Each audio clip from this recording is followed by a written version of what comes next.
مجید کی میں نوافل میں پڑھتا تھا اس کا کچھ نہ کچھ ازالہ ہو جائے، کچھ نہ کچھ اس کی کمی پوری ہو جائے۔ تو اب آپ علماء کرام سے پوچھئے، نبی علیہ الصلوۃ والسلام کے اسوہ حسنہ اور آپ کے طریقہ مبارک کو دیکھیے کہ کیا تھا۔ نبی علیہ الصلوۃ والسلام کا طریقہ مبارک بھی یہ تھا۔ حضرت عائشہ رضی اللہ تعالی عنہا ام المومنین فرماتی ہیں کہ نبی علیہ الصلوۃ والسلام صبح کی 2 سنتیں اتنی مختصر پڑھتے تھے کہ مجھے کبھی کبھی واہمہ ہوتا تھا کہ آپ نے سورۃ فاتحہ بھی پوری پڑھی ہے یا نہیں پڑھی، یعنی اتنی مختصر لمبا قیام نبی علیہ السلام صبح کی رکعتوں میں نہیں کرتے تھے، بلکہ حدیث میں وضاحت موجود ہے کہ آپ سورۃ فاتحہ کے بعد پہلی رکعت میں قل یا ایھا الکافرون اور دوسری رکعت میں سورۃ فاتحہ کے بعد قل ھو اللہ احد پر اکتفا فرماتے تھے۔ یہ ہے نبی علیہ الصلوۃ والسلام کا طریقہ، اور اسی بنیاد پر تمام علماء کا اس بات پر اتفاق ہے کہ صبح کی سنتوں میں زیادہ لمبا قرآن پڑھنے کی بجائے مختصر طور پر ان کو پڑھنا یہ زیادہ افضل اور زیادہ بہتر ہے۔ اب ذرا سوچئے کہ قرآن مجید جو اللہ رب العزت کا کلام ہے، اور قرآن مجید پڑھنے کا سب سے افضل طریقہ کیا ہے؟ نماز میں پڑھنے کا ہے۔ قرآن مجید نماز میں پڑھنا سب سے افضل ہے۔ نماز کے علاوہ قرآن مجید کو کھول کے پڑھنا یہ اس کے بعد افضل ہے۔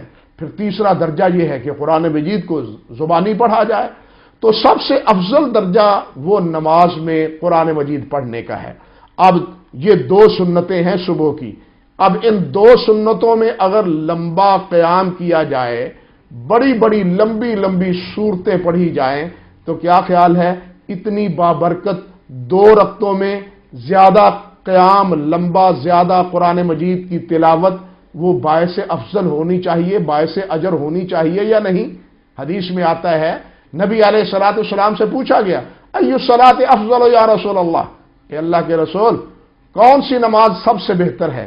آپ نے فرمایا طول القنوت، وہ نماز افضل ہے جس میں قیام لمبا کیا جائے، جس میں قرآن زیادہ پڑھا جائے۔ یہ اب قرآن پڑھنے کا زیادہ حکم بھی ہے، آپ نے اس کی ترغیب بھی دی ہے، لیکن کیا صبح کی سنتوں میں اسی طرح زیادہ قرآن پڑھنا بھی افضل ہے؟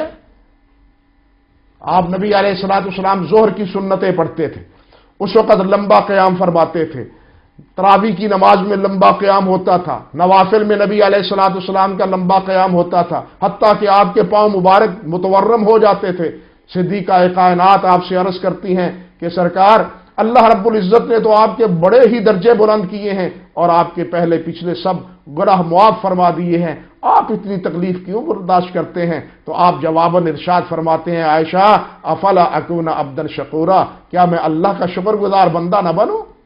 تو یہ اتنا قیام نبی علیہ الصلوۃ والسلام فرماتے، لیکن صبح کی سنتیں جس کی اتنی آپ نے فضیلت بتلائی ہے، جس کی آپ نے اتنی فضیلت فرمائی کہ رکعت الفجر خیر من الدنیا وما فیہا، دنیا اور دنیا میں جو کچھ مال و متاع ہے، جواہرات ہیں، ہیرے ہیں، سونا ہے، چاندی ہے، جو کچھ بھی ہے وہ سارے کے سارے ایک طرف، اور صبح کی 2 رکعتوں کا درجہ اور ان کا ثواب ایک طرف۔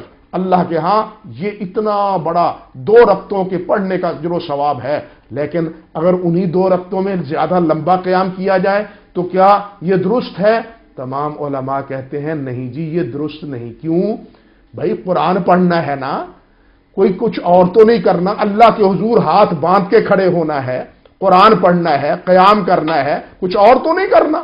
لیکن یہ زیادہ یہاں ان 2 صورتوں میں قرآن پڑھنا، قیام میں لمبا قیام کرنا، یہ کیوں افضل نہیں؟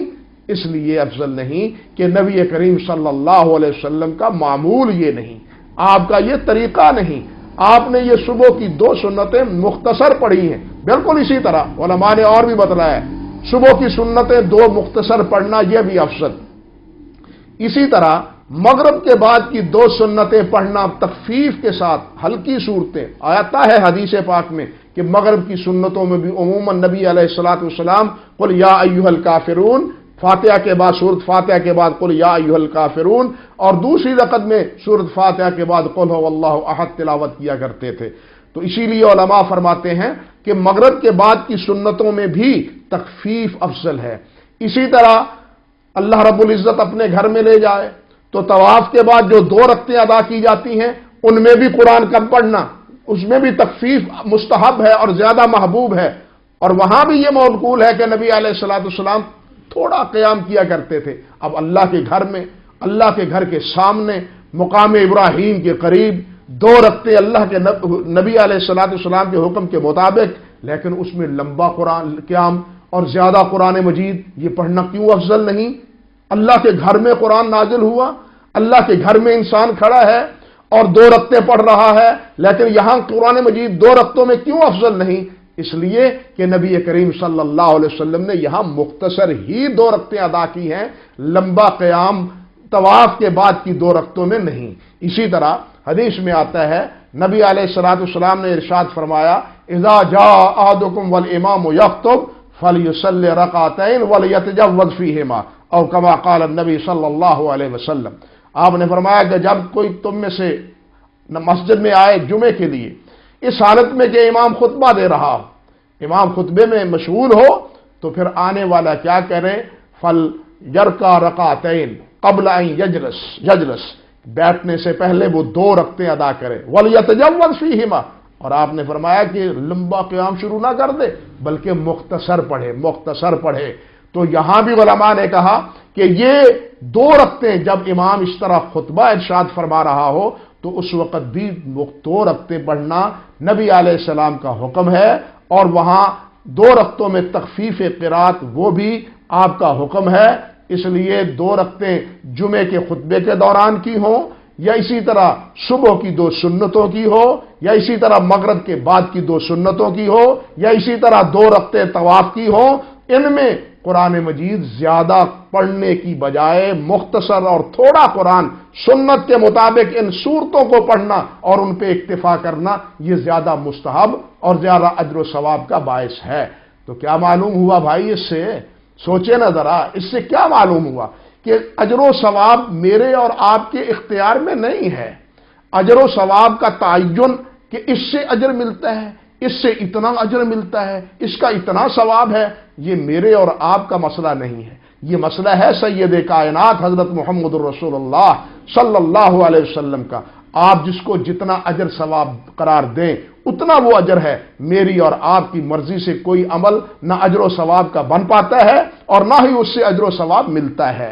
اب اس کی ایک اور مثال واضح سے دیکھیے، حدیث میں آتا ہے نبی کریم صلی اللہ علیہ وسلم نے ارشاد فرمایا صلاۃ المرء فی بیتہ افضل من مسجد